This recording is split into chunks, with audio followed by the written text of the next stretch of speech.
يا رب أسألك التقى في كل حال. السلام علیکم ورحمۃ اللہ وبرکاتہ۔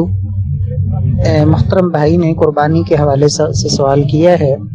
گزارش یہ ہے کہ یہ بات سب سے پہلے ذہن میں رکھیں کہ قربانی ایک عبادت ہے اور نبی صلی اللہ علیہ وسلم کی یہ سنت موقدہ ہے۔ نبی کائنات صلی اللہ علیہ وسلم باوجود اس کے کہ آپ کے گھر کے حالات یہ رہے کہ ایک مہینے تک آپ کے گھر میں چولہا نہیں جلتا تھا، لیکن 10 سال نبی صلی اللہ علیہ وسلم مدینے میں رہے ہیں اور نبی صلی اللہ علیہ وسلم نے ہر سال قربانی کی ہے۔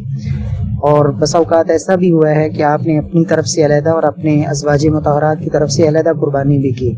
اور حجۃ الوداع کے موقع پر تو نبی صلی اللہ علیہ وسلم نے 100 اونٹ قربان کیے، جن میں سے 63 خود نبی صلی اللہ علیہ وسلم نے اپنے ہاتھ سے نحر کیے تھے۔ تو بہرحال یہ ذہن میں رکھیں کہ اللہ کے رسول صلی اللہ علیہ وسلم کا یہ فرمان ہے، یا ایھا الناس ان علی اہل کل بیت فی کل عام اضحیہ، کہ اے لوگو ہر سال ہر گھر والوں پر قربانی ہے۔ اور دوسری ایک روایت میں ہے کہ من کان لہ ساعۃ، جس شخص کے پاس وسعت ہے، ولم یضحی، اور وہ پھر قربانی نہیں کرتا، فلا یقربن مصلانا، تو ہماری عیدگاہ کے قریب بھی نہ آئے۔ اب یہ وسعت کی حیثیت کیا ہے، تو اس کی کوئی ایسی وضاحت تو حدیث میں ہمیں نہیں ملتی۔ ہاں البتہ یہ ضرور ہے کہ اگر کوئی شخص ایسا ہے کہ جس کے گھریلو اخراجات اور ضروریات پوری بھی ہوتی ہیں اور بڑی آسانی سے اور تھوڑی سی کوشش کر کے وہ آسانی سے قربانی کر سکتا ہے، تو اسے کرنی ہی چاہیے۔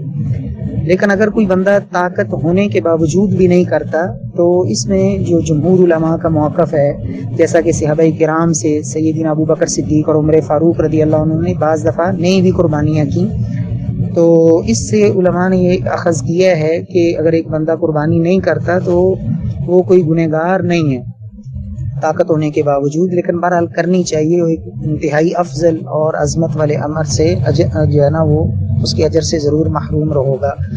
تو کچھ علماء اس کو فرض اور واجب بھی کہتے ہیں، لیکن بہرحال احوط پہلو یہی ہے کہ ہم اسے کہیں کہ یہ سنت موقدہ ہے۔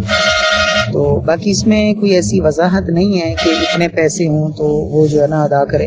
بس اوقات ایک ایسا موقع بھی ہوتا ہے کہ انسان کے پاس قربانی کے عین موقع پر پیسے نہیں ہوتے، تو لیکن اسے پتہ ہوتا ہے کہ ابھی 1 مہینے کے بعد، 2 مہینوں کے بعد یا 2-4 مہینوں کے بعد میں بڑی آسانی سے ادا کر سکوں گا، تو وہ قرض لے کر بھی کر سکتا ہے، کوئی حرج نہیں۔